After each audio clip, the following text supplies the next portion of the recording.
রাষ্ট্রের গণতান্ত্রিক চরিত্র জনগণের মালিকানার প্রতিফলন হয় নির্বাচিত সংসদ এবং জনপ্রতিনিধিদের মাধ্যমে। কিন্তু সংবিধান ও নির্বাচন ব্যবস্থা সংস্কার কমিশনের সুপারিশসমূহ পর্যালোচনা করলে প্রতীয়মান হয় যে রাজনীতিবিদরা অপাঙ্ক্তেয় এবং নির্বাচিত লোকদেরই দেশ পরিচালনার সুযোগ সৃষ্টি করাই শ্রেয়। ফ্যাসিবাদ উত্তর রাষ্ট্র সংস্কার নিয়ে নানা প্রস্তাব আর মতামত উঠে এসেছে সংস্কার কমিশনের রিপোর্টের মাধ্যমে, যার মূল ভিত্তিতে আলোচনা করেছে বিএনপি 31 দফা রাষ্ট্রীয় কাঠামোর গণতান্ত্রিক সংস্কারের প্রস্তাবের মধ্য দিয়ে গণঅভ্যুত্থানের অনেক আগে 2023 সালের 13 জুলাই আমাদের সংগ্রামের সময়। এক্ষণে গণতান্ত্রিক শক্তি সমূহের অন্তর্ভুক্তিমূলক বৃহত্তর ঐক্যের মাধ্যমে সংস্কার প্রস্তাবসমূহ গৃহীত ও বাস্তবায়ন করা আবশ্যক। জনপ্রত্যাশা অনুযায়ী সংস্কার প্রস্তাবগুলোর সাংবিধানিক ও আইনি ভিত্তি প্রদানের জন্য একটি নির্বাচিত সংসদই কেবল উপযুক্ত ফোরাম। বিদ্যমান ফ্যাসিবাদ বিরোধী জাতীয় ঐক্য এই দেশ এবং দেশের মানুষের মূল চালিকা শক্তি। এই ঐক্যকে অক্ষুণ্ণ রেখে এই দেশকে এগিয়ে নিয়ে যেতে হবে, এর কোনো বিকল্প নেই। এই ঐক্যের চর্চাকে আমাদের রাজনৈতিক সংস্কৃতিতে পরিণত করতে হবে। আমরা এমন কোনো পদক্ষেপ নিতে পারি না যাতে করে ফ্যাসিবাদ বিরোধী জাতীয় ঐক্য গণ ঐক্য বিনষ্ট হয় অথবা ফাটল ধরে। সুতরাং অন্তর্বর্তী সরকারকে সর্বোচ্চ নিরপেক্ষতার অবস্থান বজায় রাখতে হবে। কোনো মহলকে রাজনৈতিক ফায়দা হাসিলের এজেন্ডা যেন সরকারের কর্মপরিকল্পনার অংশ না হয়, সেদিকে সজাগ দৃষ্টি রাখতে হবে। প্রিয় সাংবাদিক বন্ধুগণ, সংস্কারের উদ্দেশ্য হল জনগণের জীবনমানের উন্নয়ন, জনসাধারণ জীবন ও সম্পদের নিরাপত্তা বিধান এবং জবাবদিহিতা ও আইনের শাসন নিশ্চয়তা বিধান করা, সর্বোপরি দেশের স্বাধীনতা সার্বভৌমত্বকে সুরক্ষিত করা। সংস্কার আগে নির্বাচন পরে কিংবা নির্বাচন আগে সংস্কার পরে এই ধরনের অনাবশ্যক বিতর্কের কোনো অবকাশ নেই। যেহেতু সংস্কার একটি চলমান প্রক্রিয়া, সংস্কার ও নির্বাচন প্রক্রিয়া দুটোই একসাথে চলতে পারে। রাজনৈতিক দলগুলোর ঐক্যমতের ভিত্তিতে একটি চার্টার অফ রিফর্মস সংস্কার সনদ তৈরি হতেই পারে।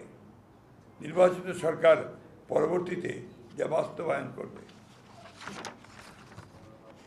এমত অবস্থায় এখন অন্তর্বর্তী সরকারের মূলত করণীয় হচ্ছে একটি সুষ্ঠু, অবাধ ও গ্রহণযোগ্য নির্বাচন অনুষ্ঠানের লক্ষ্যে ঐক্যমতের ভিত্তিতে প্রয়োজনীয় সংস্কার শেষে দ্রুত একটি অবাধ ও নিরপেক্ষ জাতীয় নির্বাচন অনুষ্ঠানের আয়োজন করা এবং নির্বাচিত সরকারের নিকট দায়িত্ব হস্তান্তর করা। নির্বাচিত সরকার জনগণের কাঙ্ক্ষিত ঐক্যমত্যের সংস্কারসমূহ সম্পন্ন করবে, কেননা জনগণের নিকট দায়বদ্ধ ও ন্যায় বিচার এবং সুশাসন নিশ্চিত করতে অঙ্গীকারবদ্ধ নির্বাচিত সরকারের পক্ষেই গ্রহণযোগ্য সংস্কার সম্পাদন করা সম্ভব। অন্তর্বর্তী সরকারের কোনো কোনো উপদেষ্টা ক্ষমতায় থেকে রাজনৈতিক দল গঠন প্রক্রিয়ায় প্রত্যক্ষ পরোক্ষভাবে জড়িত থাকায় জনমনের সংশয়ের সৃষ্টি হয়েছে। এ প্রক্রিয়ায় প্রশাসন যন্ত্রকে ব্যবহার করার নানা প্রকার লক্ষণ ও প্রমাণ ক্রমেই প্রকাশ পাচ্ছে, যা দেশ ও গণতন্ত্রের জন্য মোটেই সুখকর নয়। প্রিয় সাংবাদিক ভাই ও বোনেরা, জাতীয় ঐক্যমত্য কমিশন কর্তৃক প্রেরিত স্প্রেডশিটে যে অপশন পছন্দগুলোর ঘরে ঠিক চিহ্ন দিতে বলা হয়েছে, তাতে একটি বিষয় প্রতিহত হয়েছে যে বিষয়গুলো প্রস্তাব আকারে আসতে পারত, তা প্রস্তাব না রেখে লিডিং কোশ্চেনের আকারে হ্যাঁ বা না উত্তর দিতে বলা হয়েছে। যেমন প্রস্তাবগুলো গণপরিষদের মাধ্যমে বাস্তবায়ন চাই কি না, হ্যাঁ বা না বলুন। কিন্তু প্রথমে সিদ্ধান্ত আসতে হবে যে গণপরিষদের প্রস্তাবে আমরা একমত কিনা। একইভাবে গণভোট ও গণপরিষদ এবং আইনসভা হিসাবে নির্বাচিত সংসদের মাধ্যমে প্রস্তাবগুলো বাস্তবায়ন চাই কিনা ইত্যাদি হ্যাঁ বা না বলুন। সংবিধানের প্রস্তাবনার প্রিএম্বল মতো অতি গুরুত্বপূর্ণ বিষয় সংস্কার কমিশনের সুপারিশে থাকলেও তাই স্প্রেডশিটে উল্লেখ করা হয়নি। স্প্রেডশিটে 70টির মতো প্রস্তাব উল্লেখ করা হলেও মূল প্রতিবেদনে সুপারিশের সংখ্যা প্রায় 123টির মতো। একইভাবে নির্বাচন ব্যবস্থা সংস্কার কমিশনের মূল প্রতিবেদনের 150টির মতো সুপারিশ তুলে ধরা হলেও স্প্রেডশিটে মাত্র 27টি বিষয় উল্লেখ করা হয়েছে, তার মধ্যে অধিকাংশই সংবিধান সংস্কারের সাথে সংশ্লিষ্ট। তাই আমরা মনে করছি স্প্রেডশিটের সাথে মূল সুপারিশমালার উপর আমাদের মতামত সংযুক্ত করে দিলে বিভ্রান্তি এড়ানো যাবে। জাতীয় ঐকমত্য কমিশনের স্প্রেডশিটের অবস্থা এবং কমিশন সদস্যদের বিভিন্ন সময়ের বক্তব্য ও বিশেষ কয়েকটি রাজনৈতিক দলের বক্তব্য বিবৃতির মধ্যে মিল পাওয়া যায়, যাতে জনমনে প্রশ্নের জন্ম দিতে পারে যে সকল বিষয়গুলো যেন একটি পূর্ব নির্ধারিত কর্ম পরিকল্পনার অংশ, যা গণতন্ত্রের স্বার্থের পক্ষে কিনা সেটা বলা মুশকিল। সুপারিশমালাসমূহ পর্যালোচনায় প্রতীয়মান হয় যেহেতু ভবিষ্যতে অনির্বাচিত ব্যক্তিদের রাষ্ট্রীয় দায়িত্বে নিয়োগের অযৌক্তিক প্রচেষ্টা রয়েছে, যা অনভিপ্রেত। প্রিয় সাংবাদিক ভাই ও বোনেরা, সুপারিশমালায় সাংবিধানিক কমিশন সহ এনসিসি নতুন বিভিন্ন কমিশনের প্রস্তাব করা হয়েছে।